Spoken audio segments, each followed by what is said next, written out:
अस्सलाम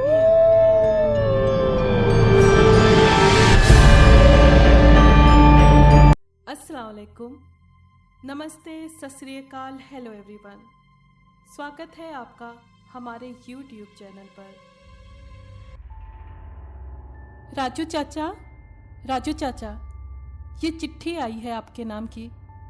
छोटी बच्ची ने चिट्ठी राजू को थमा दी और दोबारा खेल कूद में बिजी हो गई।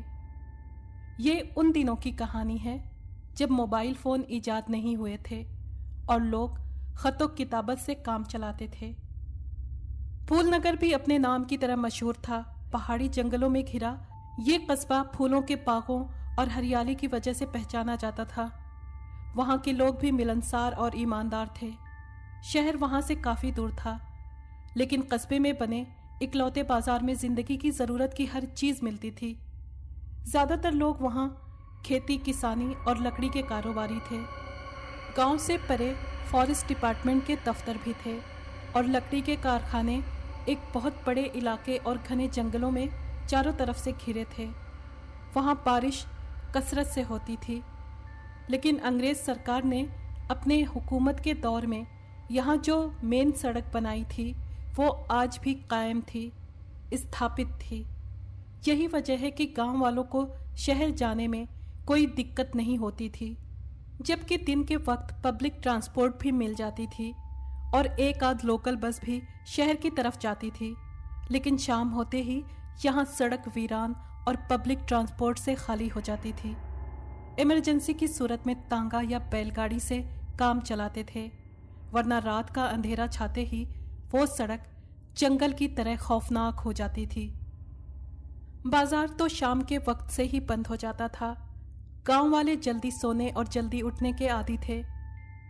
इन जंगलों में शेर भी पाए जाते थे, लेकिन आदमखोर शेर की वजह से फूलनगर और आसपास के सभी गांव वाले डरे और सहमे रहते थे, जबकि रात में बाहर निकलने से परहेज करते थे। उनके डर और खौफ की वजह भी तो जायज़ ही थी। अंग्रेज सरकार के दौर से लेकर अब तक सैकड़ों लोग या तो आदमखोर शेरों का शिकार हो गए थे और काफ़ी लोग घायल और लापता हो गए थे। अभी पिछले महीने ही एक नौजवान जोड़ा आदमखोर शेर का शिकार हो गया और उनकी कटी फटी लाशें उन्हीं जंगलों में मिली। पहले पहल तो वो आदमखोर शेर गांव से या फिर खेतों से माल मवेशियों का शिकार करके जंगल ले जाता था, लेकिन कुछ ही दिनों बाद से शायद इंसानी खून उसके मुंह को लगा है, जो अब वो सिर्फ इंसानों का दुश्मन हो गया है, जो इस तरह लगातार गांव वालों को अपना निशाना बना रहा है। हालांकि जंगल में दूसरे जानवर भी पाए जाते हैं, लेकिन गांव वाले तो सिर्फ और सिर्फ आदमखोर से ही डरते हैं। कई बार गांव वालों ने forest officer mister Anil Sharma से अपील की, लेकिन वो जनाब अपनी परंपरागत हठधर्मी और काहली के बिना पर गांव वालों को ये कहकर खामोश करा देते कि आदमखोर शेर की तलाश सरकार को भी है, हमारी सर तोड़ कोशिश जारी है उसे मारने की, सो गांव वालों सब्र से काम लो। टेम्पररी तौर पर गांव वालों का गम और गुस्सा तो ठंडा हो जाता था, लेकिन कोई नया हादसा पेश ना आए, इसके लिए वो बहुत अलर्ट हो गए थे। बिना ज़रूरत किसी काम के लिए रात को बाहर निकलना और ख़ासकर अकेले निकलने से परहेज़ करते थे। बाकी तो फूलनगर में ज़िंदगी की रौनक वैसी ही थी। लोग दिन के वक्त में अपने अपने काम काज में बिजी रहते थे और रात से पहले ही मकानों में घुस जाते थे। फूलनगर में बाकी सुविधाओं के साथ बिजली की भी सुविधा थी। गांव वाले टीवी शौक से देखते थे और फिल्म भी। एक पेड़ के साए में बैठा राजू चिट्ठी पढ़ने में बिजी था। चिट्ठी में लिखा था, मेरे प्यारे राजू नमस्ते, आशा करती हूँ खुश होंगे। बापू को हमारी प्रेम कहानी का पता चल गया है। उन्होंने मेरा बाहर आना जाना बंद कर दिया है। पहले तो मैं फूल और लकड़ियाँ चुनने के बहाने चोरी छुपे तुमसे मिलने आया करती थी, लेकिन अब वो सिलसिला बंद हो गया है। मैं तुम्हारे बगैर जीने का सोच भी नहीं सकती। ये जुदाई हम भला कैसे बर्दाश्त कर सकेंगे। और तो और बापू अब मेरी शादी किसी और से करने जा रहे हैं। इससे पहले कि मैं किसी और की हो जाऊं, हमें अब रात के अंधेरे में मिलना होगा, ताकि भागने का रास्ता सोच सकें और उसकी प्लानिंग तैयार कर सकें। गांव के दूसरे प्रेमियों की तरह अब हम रात को मिलेंगे, सो कल रात तैयार रहना। मैं ठीक रात के दूसरे पहर घर से निकलूंगी और हमारे गांव से दूर तालाब के पास लकड़ी के पुल के आसपास जामुन के पेड़ के नीचे पहुंचूंगी। तुम वहां मेरा इंतजार करना। तुम्हारी प्रेमिका राधा। राजू, जो काफी समय से राधा से छुप छुप कर मिलता था, राधा की तरफ से रात के समय यूं मिलने का संदेशा उसे बहुत भाया। वो तो राधा के प्रेम में पागल सा हो गया था। उसे मालूम था कि राधा के परिवार वाले कभी ये रिश्ता नहीं मानेंगे।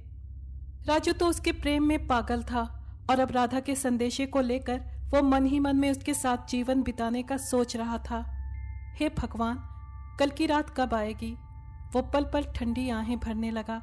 घर वालों को शक न हो इसलिए उसने अपने बर्ताव में कोई खास फर्क नहीं किया। रात का अंधेरा काफी गहरा हो गया था।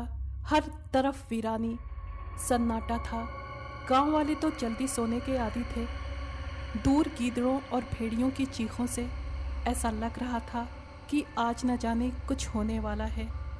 उल्लू के साथ साथ कुछ रात में शिकार करने वाले पक्षियों के चिल्लाने से जंगल का माहौल बहुत ही डरावना सा हो गया था।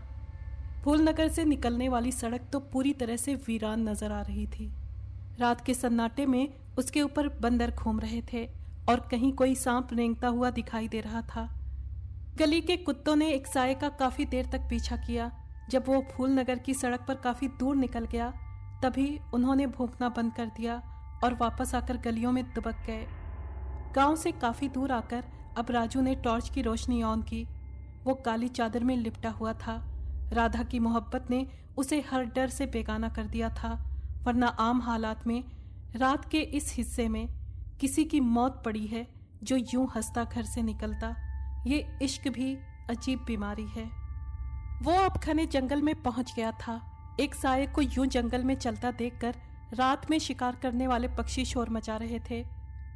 पक्षियों को खतरे का एहसास पहले हो जाता है। वो शोर कर रहे थे। राजू इन सारी बातों से लापरवाह चला जा रहा था। अब चाहे आदमखोर शेर ही क्यों ना आ जाए, पर मुझे राधा से मिलने से कोई भी नहीं रोक सकता। राजू को भी शायद खतरे की भनक हो गई थी।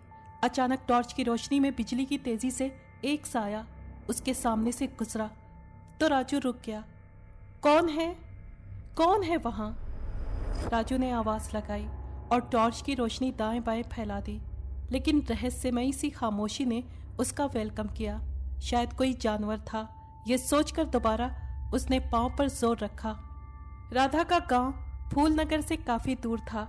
बीच में घना जंगल, पहाड़ और तालाब था, जिसे पार करके आखिरकार वो राधा के बताए हुए जामुन के पेड़ के पास पहुंच गया।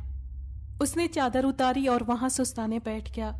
रात का पिछला पहर शुरू हो रहा था और अब तो उसे जामुन का वो पेड़ भी रहस्यमयी सा लग रहा था, लेकिन राधा का साथ पाने के लिए उसने डर को भी मात दे रखी थी। अभी वो राधा के बारे में सोच ही रहा था कि एक साया तेजी से उसकी तरफ आता दिखाई दिया और थोड़ी देर बाद राधा उसके सामने खड़ी थी। उसने भी लंबी काली चादर ओढ़ रखी थी। राजू को देखकर उसने चादर फेंक दी और उससे जा लगी। कुछ देर के बाद दोनों एक सूखी लकड़ी के तने पर बैठ गए और बातों में बिजी हो गए। दोनों ने एक दूसरे का हाथ थाम रखा था। वो बातों में इतने खोए हुए थे कि उन्हें आसपास शेर की दहाड़ भी सुनाई नहीं दी। जंगली जानवर जो कब से चीख रहे थे, चिल्ला रहे थे, लेकिन जंगल के बादशाह शेर की दहाड़ सुनकर वो सारे खामोश हो गए और डर कर इधर उधर छुपने लगे। अब जंगल में सिर्फ शेर की दहाड़ सुनाई दे रही थी और अब तो शेर की दहाड़ राजू और राधा के करीब होते जा रही थी, लेकिन उन दोनों को किसी भी दहाड़ या शोर का पता नहीं था। अगली सुबह राजू को बिस्तर पर ना पाकर सभी घरवाले परेशान हो गए। पहले तो कभी ऐसा हुआ ही नहीं था जो यूं बगैर बताए राजू बाहर गया हो। सुबह से शाम होने को आई थी पर राजू का कहीं नामो निशान नहीं था। राजू के यूं अचानक गुम होने से कई शक शुबे जन्म ले रहे थे। राजू के सभी दोस्तों से पूछा गया, आसपास के गांव बाजारों में तलाश किया गया, मगर नाकाम हुए। फूलनगर वालों की बेकरारी बढ़ती जा रही थी और राजू के घर वाले, खासतौर पर राजू की माँ, बार बार कह रही थी कि हो सकता है आदमखोर शेर की ये कारस्तानी हो, इसलिए अंधेरा होने से पहले उन्हें जंगल में तलाश किया जाए। अपनी तसल्ली के लिए सब तैयार हो गए। सारे गांव वालों ने लाठियां, कुल्हाड़ियां और टॉर्चें उठा रखी थीं। वो जंगल के एक सिरे से लेकर दूसरे सिरे तक राजू को तलाश करते रहे। तलाश करते करते उन्हें राधा के घरवाले भी मिल गए। वो भी अपनी बेटी को ढूंढ रहे थे। अब राधा के बाप को यकीन हो चला था कि राधा राजू के साथ कहीं भाग गई है, लेकिन बदनामी के डर से वो खामोश था। एक गांव वाले ने ऊंची आवाज में कहा, गांव वालों, एक ही रात में 2 गांव से 2 मनुष्यों का यूं गायब होना इस बात का सबूत है कि जंगल में एक नहीं बल्कि 2 आदमखोर शेर रहते हैं, जो इस तरह खुलेआम लोगों को अपना शिकार बना रहे हैं।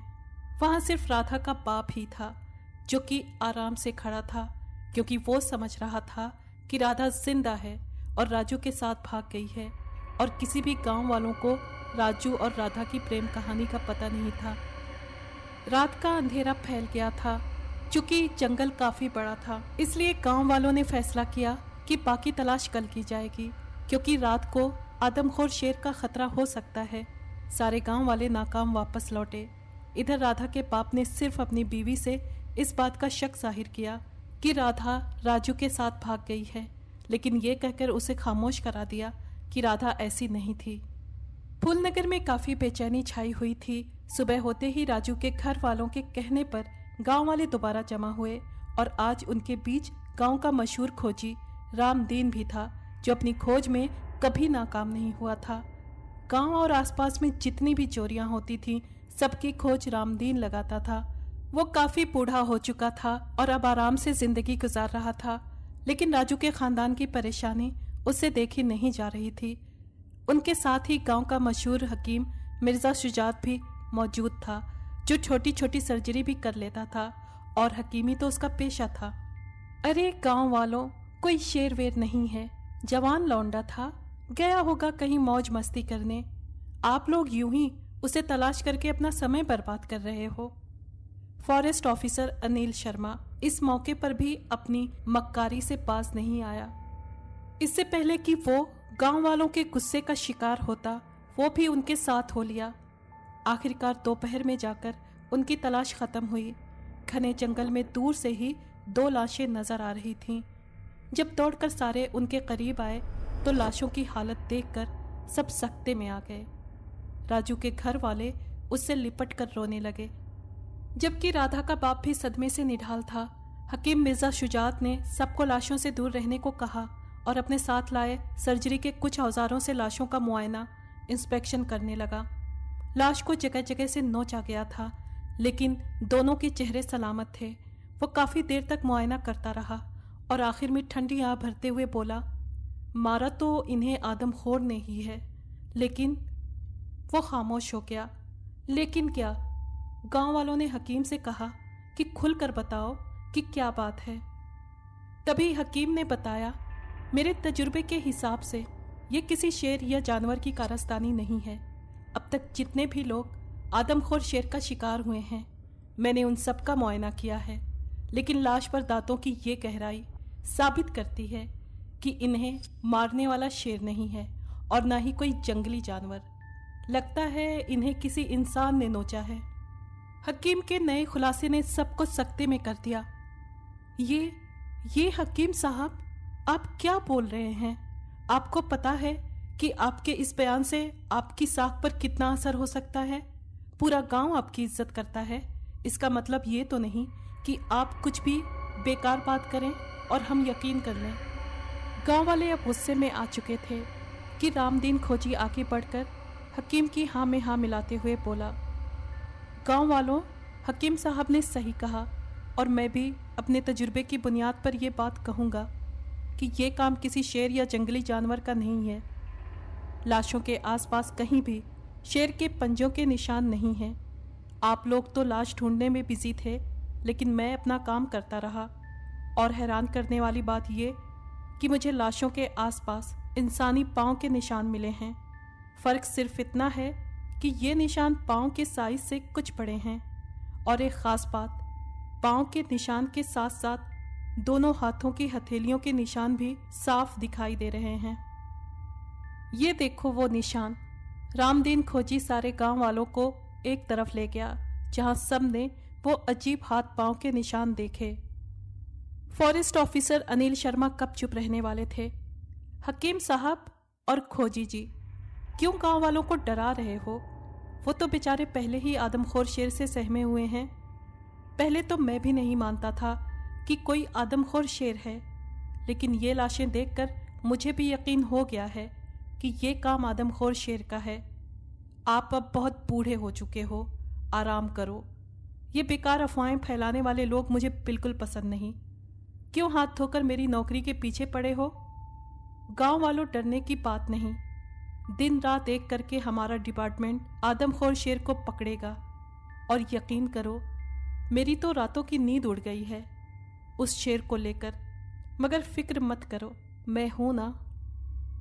ये ऑफिसर गांव वालों को एक आंख नहीं भाता था, लेकिन वो सब उसकी बात मान जरूर गए कि ये काम अकेले आदमखोर शेर का नहीं है कि एक ही रात में 2 गांव से शिकार करे।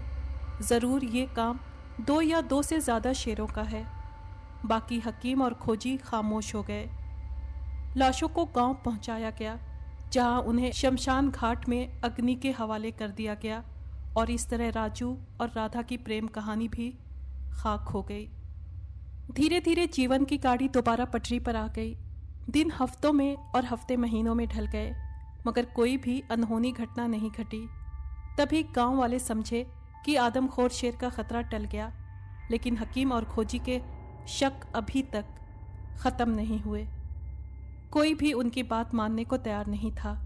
ऊपर से फॉरेस्ट ऑफिसर ने उन्हें दबाया हुआ था कि ऐसी बातों से गांव वालों को डराने से परहेज करें, वरना उनके खिलाफ कानूनी कार्रवाई की जाएगी। रात काफी अंधेरी थी। डाकू जो कि शहर से साहूकार की तिजोरी लूट कर आए थे, 10 थे वो, और सब घोड़ों पर सवार थे। अब वो जंगल की हद में दाखिल हो चुके थे। उनके साथ घोड़े भी थक चुके थे। सरदार, अब खतरा टल चुका है और लगातार सफर से सब थक चुके हैं। अगर इजाजत हो तो कुछ समय के लिए यहाँ जंगल में पड़ाव किया जाए। सरदार, जो खुद भी थक चुका था, उसने इजाजत दे दी। उन्होंने घोड़ों पर लदे सामान को उतारा और एक जगह साफ करके वहां बैठ गए, जबकि घोड़ों को करीब पेड़ों के साथ बांध दिया और खुद टोली की शक्ल में बैठकर बातों में बिजी हो गए। जंगल के माहौल पे अजीब सी कैफियत तारी थी, जबकि डाकुओं के घोड़े भी बार बार हिनहिना रहे थे। लेकिन वो सब किसी अनजान खतरे से बेपरवाह बातों में बिजी थे कि एकदम जंगल में मौत की सी खामोशी छा गई। सरदार, ये खामोशी की भी अपनी जबान होती है, क्या ख्याल है आपका? सरदार ने बंदूक को अपने कंधे पर रखते हुए मूंछों को ताव देते हुए घमंडी अंदाज में बोला। डाकू प्रताप सिंह के आगे बड़े से बड़े सूरमाओं की दाल नहीं गलती, तो ये जंगली पला जिसे तुम शेर कहते हो, भला इसकी क्या औकात? दूसरे डाकू ने सरदार की चापलूसी करते हुए कहा, मान गए सरदार, आपने तो जंगल की खामोशी का मतलब ही समझा दिया। यानी जंगल का शेर अब डाकुओं के सरदार से मुकाबला करने के लिए तशरीफ ला रहा है। इस पर सारे डाकू जोर जोर से हंसने लगे। अचानक दूर शेर की दहाड़ गूंजी और वो एकदम खामोश हो गए। लगता है शेर ने भी हमारी बात सुन ली। वो दोबारा हंसने लगे। सरदार ने 2 बंदों को ऊपर पेड़ पर चढ़ जाने को कहा और वार्निंग भी दी कि वो ऊपर से निगरानी करें और हालात जैसे भी हों शेर को भागने नहीं देना है। 2 लोगों को पास वाली घनी झाड़ियों में भेज दिया और चौकन्ना रहने को कहा। बाकी डाकू सरदार के पीछे घनी झाड़ियों में घात लगाकर बैठ गए। शेर की दहाड़ करीब होती जा रही थी। अचानक सामने एक नहीं बल्कि 2 शेर आ गए। एक शेर था और दूसरी शेरनी।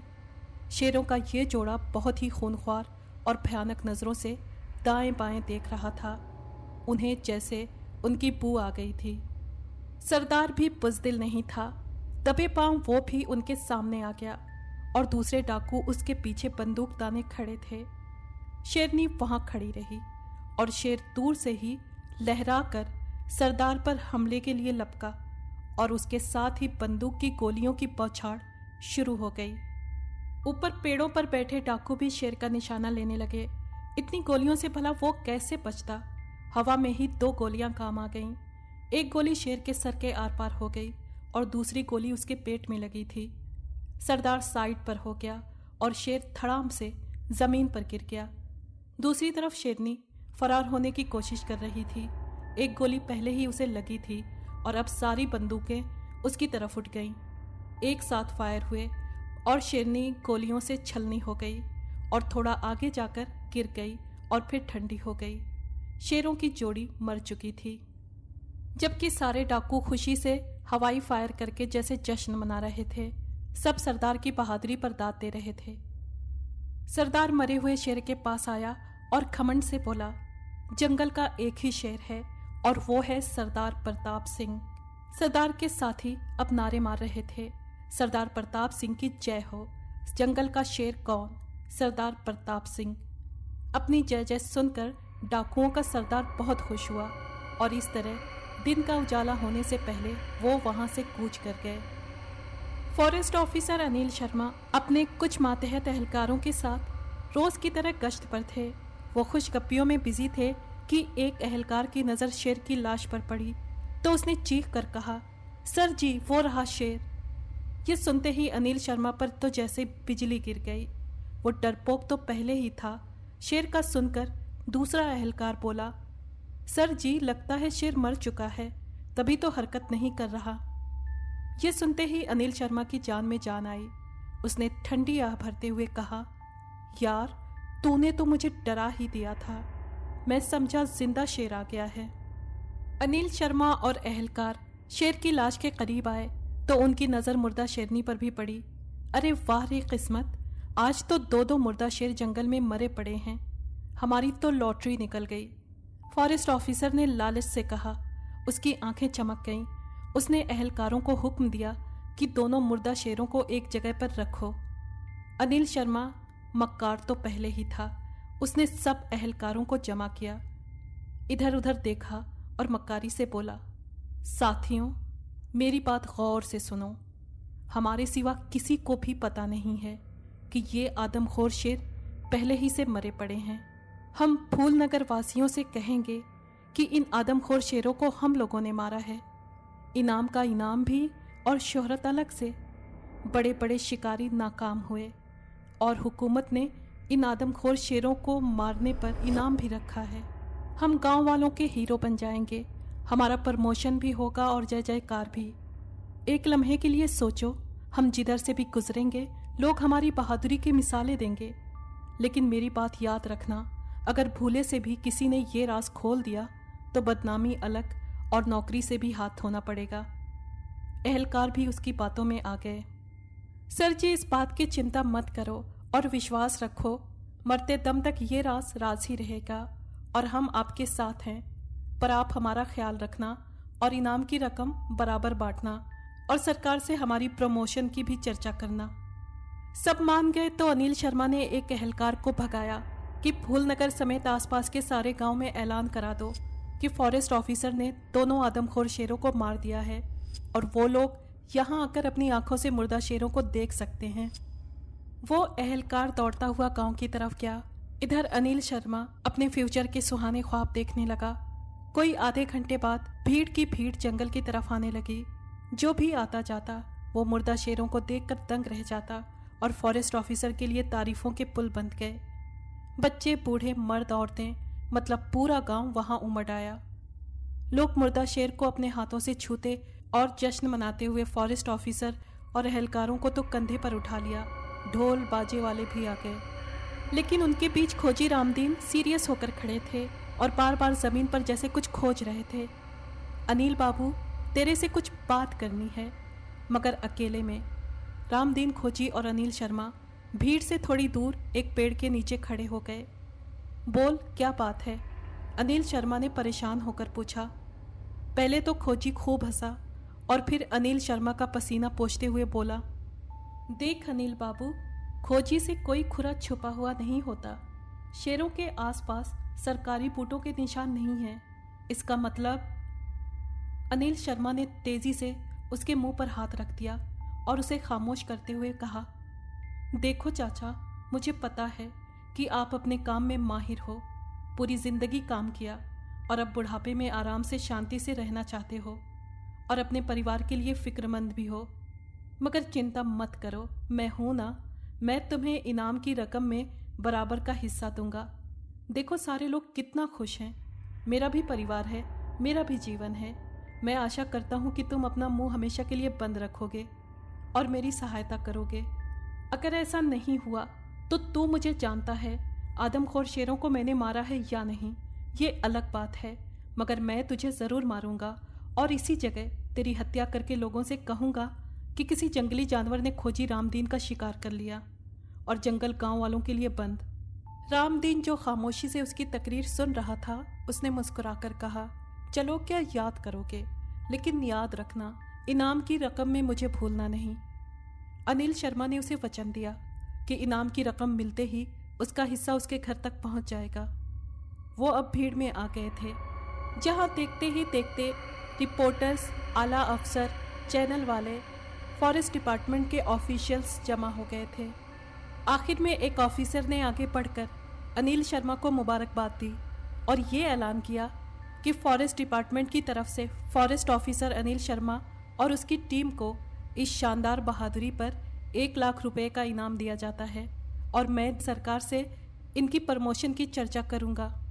इनाम और प्रमोशन का सुनकर अनिल शर्मा और अहलकार बहुत खुश हुए, जबकि फूलनगर वासियों ने तालियां बजाकर उनका स्वागत किया।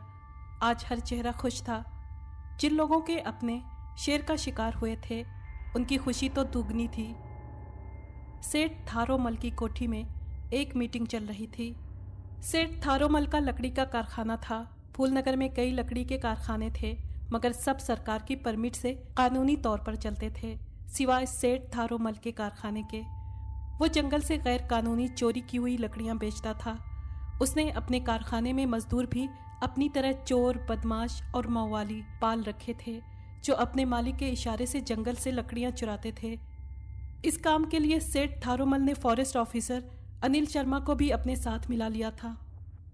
आदमखोर शेरों की वजह से सेठ थारोमल के कारखाने को काफी माली नुकसान पहुंचा था, क्योंकि एक रात लकड़ी चोरी करते हुए कारखाने के कई मजदूर आदमखोर शेरों का शिकार हो गए और चोरी की बदनामी की वजह से सेठ थारोमल ने मशहूर करवाया कि उनकी आपस की दुश्मनी थी, जिसकी वजह से वो लोग आपस में लड़े और मारे गए। उस दिन के बाद कोई भी मजदूर आदमखोर शेर के डर की वजह से जंगल से चोरी की लकड़ी काटने पर राजी नहीं हुआ और यूं लगभग कई महीने से सेठ थारोमल का कारखाना बंद पड़ा था। लेकिन अब जबकि फॉरेस्ट ऑफिसर ने आदमखोर शेरों को मारा था, तभी से सब लोगों का हौसला बढ़ गया। लोग रातों को भी घरों से निकलने लगे थे और लकड़ी चोरों की तो चांदी हो गई थी। इसीलिए मौके से फायदा उठाते हुए सेठ थारोमल ने आज अपने कारखाने के मजदूरों को अपने घर पर बुलाया था और उन्हें हुक्म दिया कि कल से ही अपना काम शुरू कर दो। रात को जंगल से लकड़ी चोरी करके कारखाने पर पहुंचाओ और दिन के उजाले में सरकार की परमिट से गैर कानूनी चोरी की हुई लकड़ी को कानूनी तरीके से बेचेंगे। आप लोगों को दिहाड़ी डबल और कमीशन अलग से। उसके चोर और मवाली मजदूर राजी हो गए और एक बार फिर वो पुराने धंधे पर लग गए। 5 लोगों की ये टीम लकड़ी काटने के औजारों, आरे मशीन और कुल्हाड़ों से लैस रात के अंधेरे में घने जंगल की तरफ जा रही थी। उन्होंने वक्त गंवाए बगैर कटाई शुरू कर दी। अभी उन्होंने मुश्किल से एक पेड़ ही काटा था कि एक साया बिजली की तेजी से गुजरा, जिसे देखकर सारे चौंक गए और सहमकर एक दूसरे की तरफ देखने लगे। वो क्या था? एक और बोला, यारो जंगल है, कोई जंगली जानवर होगा। कोई फिल्मी हीरोइन तो आने से रही, जल्दी काम खत्म करो। दूसरों ने भी उसकी हाँ में हाँ मिलाई और वो दोबारा पेड़ की कटाई में बिजी हो गए। एक मजदूर टॉयलेट के लिए पास वाली घनी झाड़ियों में गया और थोड़ी देर बाद उसकी चीख सुनाई दी। वो चारों काम छोड़कर बिजली की तेजी से उसकी तरफ दौड़े।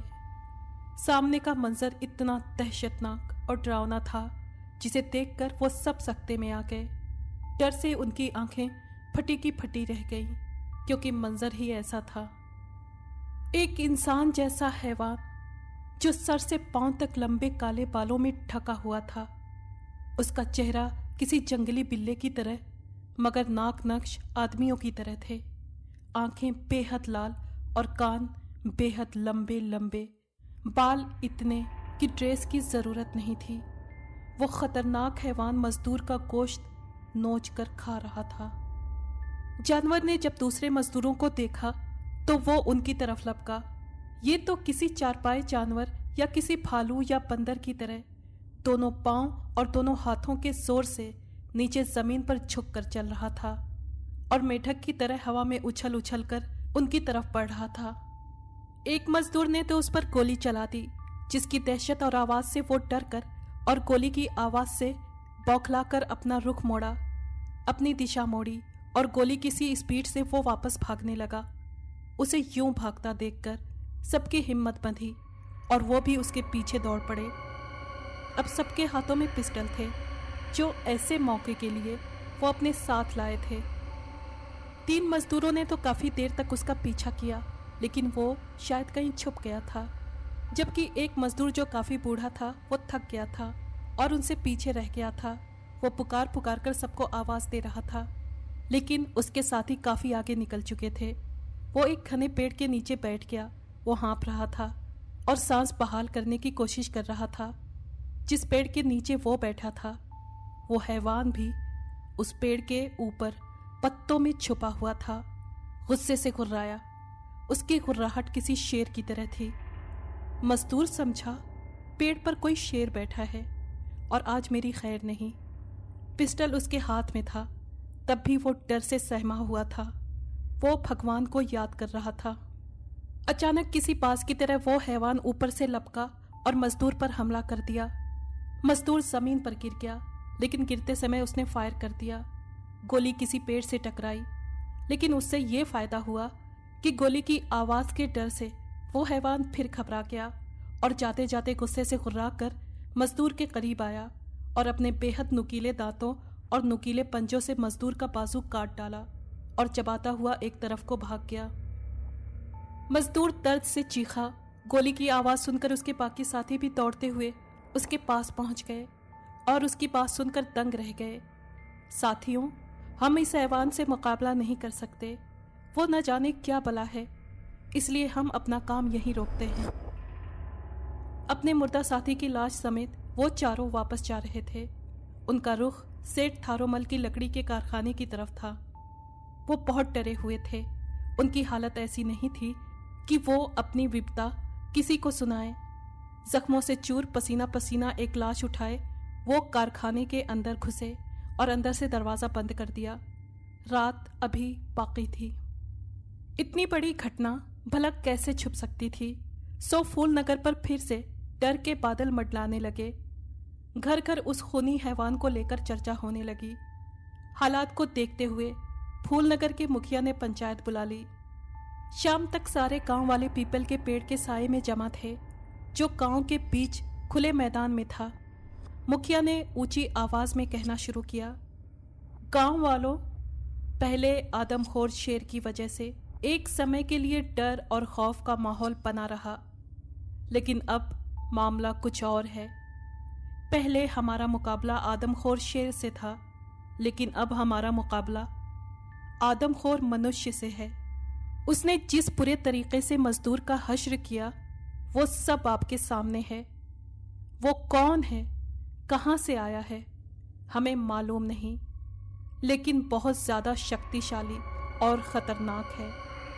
ये मालूम नहीं है कि वो इंसान है या हैवान, लेकिन इंसान जैसा हैवान दिखाई दे रहा है, इसलिए हमने उसका नाम आदमखोर मनुष्य रखा है। शेर तो जंगली जानवर का शिकार करके भी जिंदा रह सकता है, मगर ये दरिंदा, ये हैवान सिर्फ और सिर्फ लोगों का गोश्त खाता है। इसलिए मेरी सब गांव वालों से विनती है कि एहतियात बरतें, अपने आसपास के माहौल का जायजा लें। इस मौके पर हम फॉरेस्ट डिपार्टमेंट से पूरे फूल नगर की तरफ से अर्जी पेश करते हैं कि पहले की तरह इस बार भी हमारी सहायता की जाए और उस आदमखोर को मारने या पकड़ने का इंतजाम किया जाए। मैं आशा करता हूं कि फॉरेस्ट ऑफिसर सरकार तक हमारी ये अर्जी जल्द से जल्द पहुंचा देंगे। मैं हुक्म देता हूं कि गांव में दोबारा चौकी बहाल की जाए, गांव के एंट्रेंस और एग्जिट रास्तों की निगरानी की जाए और अजनबी लोगों की खास तौर पर जांच की जाए। बारी बारी सारे गांव वाले चौकी की ड्यूटी सर अंजाम देंगे और आखिर में फिर विनती करूंगा कि रात के समय गैर जरूरी सफर से परहेज किया जाए।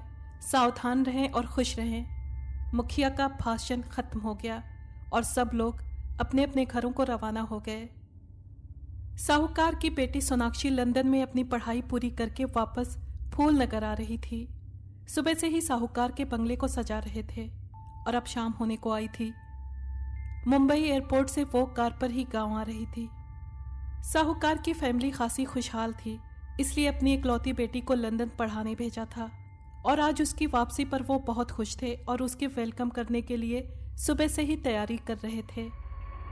सोनाक्षी को शाम 7 बजे गांव पहुंचना था, लेकिन शाम से रात हो गई थी। अब उसके घर वालों का इंतजार परेशानी में बदल गया था। उन्हें अपनी इकलौती औलाद की चिंता सताने लगी। साहूकार ने कुछ मजदूरों को भेजा था कि आगे जाकर पता करो कि सोनाक्षी कहाँ पहुंची है। इधर सोनाक्षी मुंबई से ही लेट हो गई थी। दरअसल उसकी गाड़ी मुंबई की ट्रैफिक में पूरी तरह फंस गई थी। आखिरकार उनकी कार मुंबई के हद से बाहर हाईवे पर फर्राटे भरती हुई अपनी मंजिल की ओर बढ़ने लगी। फूलनगर के जंगल की हद तक पहुंचते पहुंचते उन्हें रात के 12 बज गए थे। सड़क पूरी तरह से वीरान और गाड़ियों से खाली थी। अचानक सोनाक्षी की कार रुक गई। क्या हुआ ड्राइवर? ड्राइवर खुद भी हैरान था कि यूं अचानक कार कैसे रुक सकती है, जबकि पेट्रोल की टंकी तो फुल थी। देखता हूं मेम साहब। ड्राइवर ने कार का दरवाज़ा खोला और उसने इंजन का बोनट खोला। लंबे सफ़र की वजह से इंजन गर्म हो गया था। ड्राइवर ने डिक्की से पानी का खाली कैन उठाते हुए कहा, मेम साहब, कार का इंजन गर्म हो गया है, मैं थोड़ी देर में पानी भर के आता हूँ, आप यहीं बैठी रहें। बस मैं यूं गया और यूं आया। सोनाक्षी ने गुस्से से कहा, बेवकूफ़ गधे, जब पता था इंजन गर्म हो जाता है तब पहले से ही कैन क्यों नहीं भर के रखा। ड्राइवर बेचारा सहम गया। अब मुंह क्या देख रहे हो, जल्दी जाओ पानी भर कर लाओ, पहले ही हम लेट हो गए हैं। मम्मी पापा कितना परेशान होंगे, जल्दी करो। ड्राइवर ने कैन उठाया और जंगल में चला गया। सोनाक्षी कार में ही बैठी थी और बार बार घड़ी की तरफ देख रही थी। जंगली जानवरों का शोर बहुत था। जानवरों की चीखों में शेर की दहाड़ भी शामिल हो गई।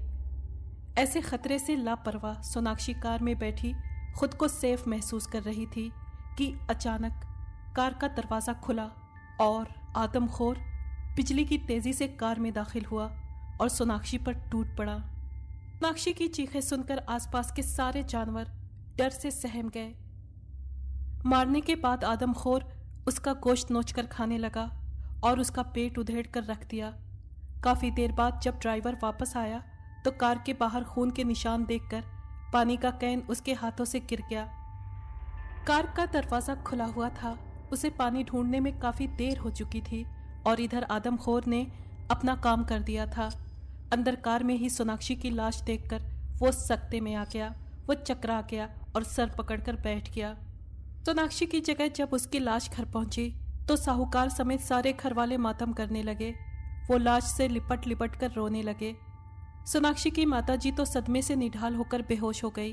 सोनाक्षी की मौत की खबर जंगल में आग की तरह पूरे गांव में फैल गई। थानेदार ने ड्राइवर को गिरफ्तार कर लिया और इन्वेस्टिगेशन के लिए जेल भेज दिया।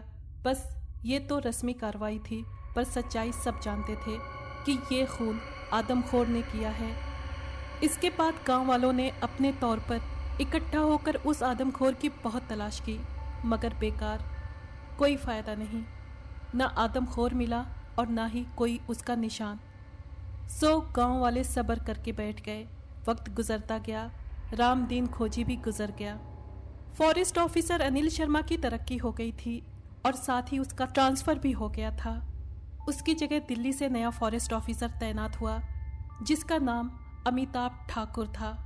वो बहुत बहादुर और निहायत ही ईमानदार इंसान था। फूलनगर के जंगल का चार्ज संभालते ही पंचायत बुला ली गांव के मुखिया ने सबको पीपल के पेड़ के साए तले जमा किया और फिर भीड़ से कहने लगा, गांव वालों, हमारे फूलनगर में नए फॉरेस्ट ऑफिसर पधारे हैं, श्री अमिताभ ठाकुर, जो दिल्ली से हैं। उम्मीद है कि आप उनकी सहायता करेंगे और हर तरह की मदद करेंगे। मैं आशा करता हूं कि आदमखोर को मारने में फॉरेस्ट ऑफिसर अपना रोल अदा करेंगे और फूलनगर वासियों को उस बला से आज़ाद करेंगे। और अब मैं फॉरेस्ट ऑफिसर अमिताभ ठाकुर से कहूँगा कि वो आकर अपनी बात कहें। गांव वालों ने तालियों से उनका वेलकम किया। अमिताभ ठाकुर ने कहना शुरू किया, गांव वालों, सच तो ये है कि मुझे यहाँ आने से काफ़ी डराया गया था। यहाँ आकर मुझे इन जंगलों की कहानियाँ मालूम हो चुकी हैं। मुझे आप लोगों के जानी नुकसान का बहुत दुख है। पहले आदमखोर शेर और फिर आदमखोर आदमी ने आपके प्यारों को मारा और जख्मी किया, और अब भी खतरा टला नहीं है। मैं आप सब से वादा करता हूँ कि बहुत जल्दी इन जंगलों से आदमखोरों का सफाया करूँगा। फॉरेस्ट ऑफिसर अमिताभ ठाकुर ने अपना काम तेज़ी से शुरू कर दिया था। वो सारे लोगों के पास गया और हमदर्दी की। थोड़े ही दिनों में वो पूरे गांव में फेमस हो गया था। वो हर किसी से अच्छे से पेश आता था। उसने अपनी इन्वेस्टिगेशन बड़े पैमाने पर शुरू कर दी थी। वो सेठ थारोमल की लकड़ी के कारखाने पर भी गया था, जहां उसे चश्मदीद गवाह भी मिले। वो जख्मी और बच जाने वाले मजदूरों से भी मिला, जो कि अब तक बहुत डरे हुए थे। इन्वेस्टिगेशन में उसे पता चला कि वो आदमखोर सिर्फ रात के वक्त निकलता है, सो उसने रात का गश्त बढ़ा दिया था। उसने अब एक टेंट जंगल में लगवा दिया था ताकि तलाश तेज हो सके। उसके 2 अहलकार भी वहां रहते थे। आधी रात को गश्त से थके हारे वो तीनों अपने टेंट में आ गए। वहां जरूरत जिंदगी का सारा सामान था। उन तीनों के पास सरकारी राइफल थी। थोड़ी देर बातचीत के बाद सब सो गए। जंगली भेड़ियों का शोर कुछ ज्यादा ही हो गया था और टेंट के साथ वाले पेड़ की टहनी पर बैठा उल्लू काफी देर से आवाजें निकाल रहा था। फॉरेस्ट ऑफिसर की आंख खुली। उसके कानों से एक आहट टकराई। उसने गौर से सुना। बाहर जैसे टेंट के चारों तरफ कोई दबे पांव चल रहा हो। फॉरेस्ट ऑफिसर ने चुपके से राइफल उठाई और बिजली की तेजी से टेंट से बाहर निकला, लेकिन वहां कोई नहीं था। वो आगे बढ़ा कि अचानक उसकी नजर सामने पड़ी तो अमिताभ ठाकुर ठिठक पड़ा, क्योंकि कुछ कदम आगे एक सफेद कपड़ों में बूढ़ा आदमी खड़ा था। उस बूढ़े आदमी पर पूरी नजर पड़ते ही अमिताभ ठाकुर ने बंदूक तान ली कि इतने में बूढ़े आदमी की आवाज सुनाई दी, अमिताभ ठाकुर, बंदूक कंधे से लटका लो और मेरे करीब आओ। जब अमिताभ ठाकुर उस बूढ़े आदमी के पास पहुंचा तो वो बूढ़ा बोला, बेटा, तुम बहुत ईमानदार इंसान हो। तुम्हारी नीयत अच्छी है। तुम दूसरों का भला चाहते हो। तुमसे पहले वाला फॉरेस्ट ऑफिसर लालची और मक्कार था। इसी वजह से वो अपने मकसद में कामयाब नहीं हो सका। खैर, तुम अपने मकसद में कामयाब हो जाओगे। ऊपर वाले पर भरोसा रखो। दरअसल जो जानवर लोगों को नुकसान पहुंचा रहा है वो शेर नहीं, बल्कि एक बला है, जो कभी शेर कभी बदमानुस का रूप धार लेता है। उसे इंसानी खून मुंह को लग गया है। तुम हर वक्त अलर्ट रहा करो। घबराओ नहीं, कामयाबी तुम्हारे कदम चूमेगी। वो भूतिया बला तुम्हारे सामने आएगी और उस पर नजर पड़ते ही तुम उस पर गोली चला देना। भूतिया बला अपने अंजाम को पहुंचेगी। और ये शीशी अपने पास रख लो। इसमें दम किया हुआ पानी है। उस जानवर के मरते ही उस पर ये पानी डाल देना। वो बला की आत्मा हमेशा के लिए ख़त्म हो जाएगी। अच्छा बेटा, अब इजाज़त चाहूँगा। और ये बोलकर वो बूढ़ा आदमी सामने की तरफ बढ़ गया और देखते ही देखते नज़रों से ओझल हो गया। फिर अमिताभ ठाकुर ने दाएं बाएं देखा, लेकिन कुछ भी नजर नहीं आया। ऊपर पेड़ पर देखा, लेकिन वहां भी कोई नहीं था। गीदड़ों की आवाज कहीं से आ रही थी और धीरे धीरे खत्म हो रही थी। उसे ऐसा लगा जैसे कोई और भी था जो उनकी बातें सुन रहा था। जो कोई भी था बच नहीं सकता। लगता है कोई हमारी निगरानी कर रहा है या फिर कोई हमें ठिकाने लगाने आया था। वो बड़बड़ाते हुए टेंट की तरफ बढ़ा और टेंट में जाकर सो गया। सुबह सवेरे एक एहलकार ने नाश्ता तैयार किया था। उसने चाय का कप फॉरेस्ट ऑफिसर को थमाते हुए कहा, क्या बात है सर जी, लगता है रात ठीक से सो नहीं पाए। यार अहमद, मुझे लगा रात को कोई हमारी निगरानी कर रहा है, लेकिन बाहर तो कोई नहीं था। अमिताभ ठाकुर ने बूढ़े वाली बात छुपा ली। एहलकार जिसका नाम अहमद था वो बोला, कोई नहीं सर जी, आपका वहम होगा। दूसरा एहलकार जिसका नाम अजय था, अब की बार वो बोला, जो कोई भी था उसके कदमों के निशान तो छोड़ गया होगा। वो तीनों बाहर आए। सूरज की रोशनी में पांव का निशान साफ दिखाई दे रहा था।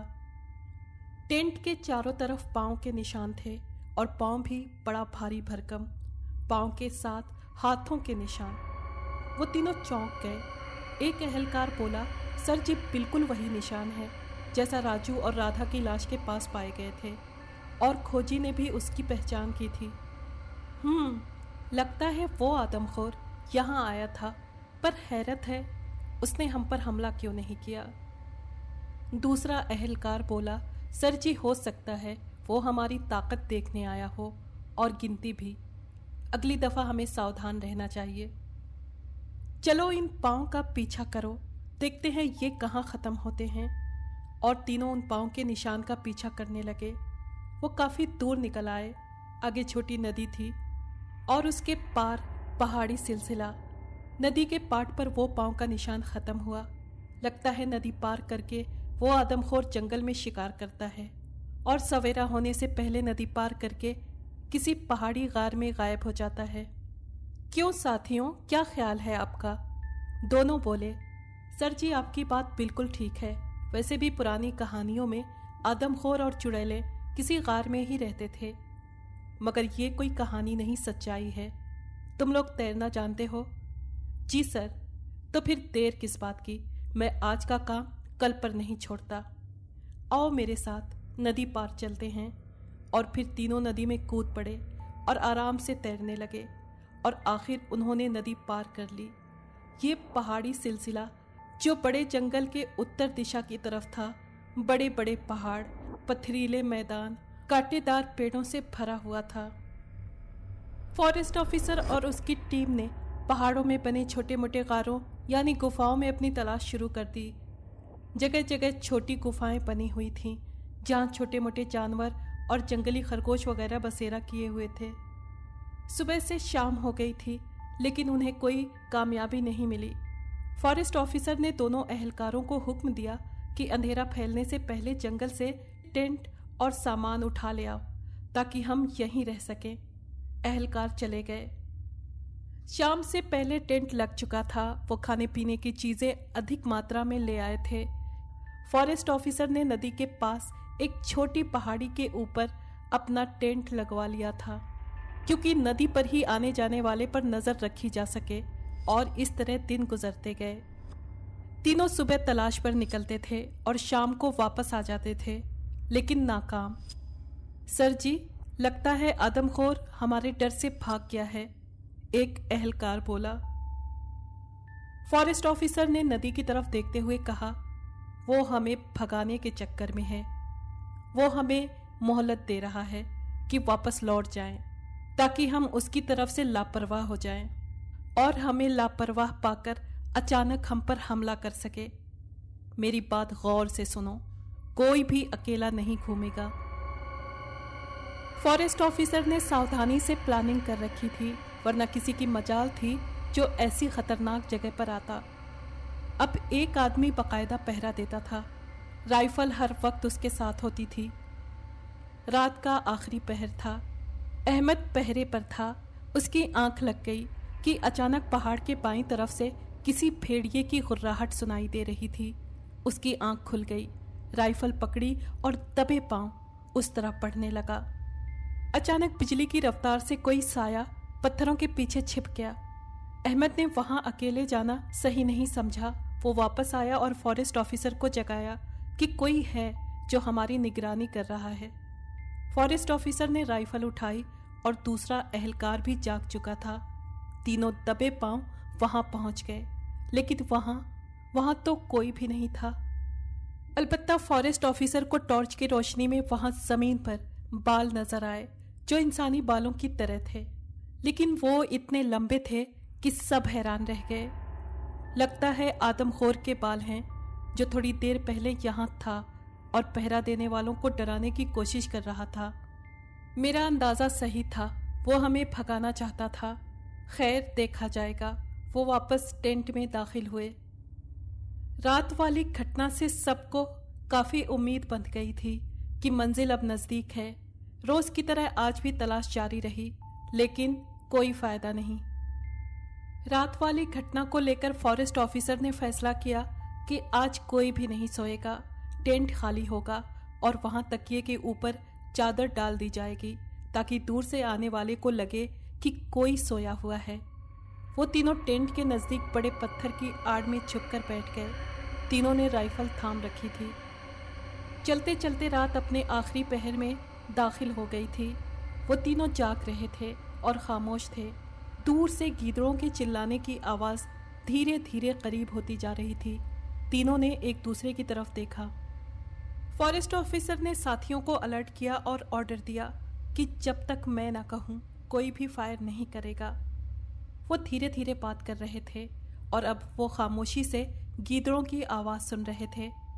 गीदड़ों को जैसे किसी ने भगाया था, जो इतनी खामोशी छा गई थी, इतनी खामोशी कि नदी के मेंढक की आवाज़ और जंगल के झिंगुरों की आवाज़ साफ सुनाई दे रही थी। टेंट से कोई आहट आ रही थी। अंदर कोई था। फॉरेस्ट ऑफिसर अमिताभ ठाकुर ने ऊंची आवाज में ऊपर वाले का नाम लिया और साथ ही राइफलों से गोलियों की बौछार कर दी। आदमखोर उनके सामने था। वो टेंट से बाहर आया और गोलियों की जद में आ गया। गोलियों की दहशत से वो बौखला गया था। अमिताभ ठाकुर उसके करीब पहुंच गया था। अकेले और निहत्थे इंसानों पर वार करता था। बुज़दिल, आज अमिताभ ठाकुर तेरे सामने खड़ा है। आजा, वार कर। आज तुझे मुझसे कोई नहीं बचा सकता। राजू, राधा, सोनाक्षी और मजदूरों समेत हर उस आदमी का तुझे हिसाब देना होगा जिन्हें तूने बेदर्दी से हलाक किया। आदमखोर गोलियों से छलनी हो चुका था। फॉरेस्ट ऑफिसर की बातें सुनकर और भी ज्यादा गुस्से में आ गया था। लगता था वो सब समझ रहा था। अब वो फरार होने की नाकाम कोशिश कर रहा था, लेकिन राइफल की गोलियों ने उसे उधेड़ कर रख दिया था। उसका पेट फट चुका था और वो दर्द से चिल्ला रहा था। उसके भेजे में सुराख हो चुका था और पूरे वजूद पर गोलियों के सुराखों से खून निकल रहा था और आखिरकार तड़प तड़प कर उसने जान दे दी। तीनों ने आदमखोर को गौर से देखा, जो वाकई किसी इंसान की तरह दिखाई दे रहा था। जिस्म के बाल बाल से खून के कतरे टपक रहे थे। वो मर चुका था, लेकिन फिर भी भयानक लग रहा था। इसके बाद अमिताभ ठाकुर आगे बढ़ा और जेब से छोटी शीशी निकाली जिसमें पानी था। शीशी बूढ़े ने दी थी, जिसमें दम किया हुआ पानी था। अमिताभ ठाकुर ने शीशी का पानी आदमखोर पर डाला तो बला के जिस्म से धुआं उठना शुरू हुआ और ऊपर आसमान की तरफ बढ़ते बढ़ते खत्म हो गया। फॉरेस्ट ऑफिसर ने ऊपर वाले का शुक्र अदा किया और अपने साथियों को भी शाबाशी दी और उसके साथ ही फूलनगर के आदमखोर की खूनी कहानी भी खत्म हो गई। अगर आपको ये कहानी पसंद आई है तो प्लीज़ लाइक और शेयर करें और कमेंट बॉक्स में अपनी राय का इजहार कीजिए। अगर आपने हमारे चैनल को अभी तक सब्सक्राइब नहीं किया है तो प्लीज़ सब्सक्राइब कर लें और बेल आइकन को प्रेस कर दें ताकि आने वाली हर कहानी का नोटिफिकेशन आपको मिल सके। शुक्रिया।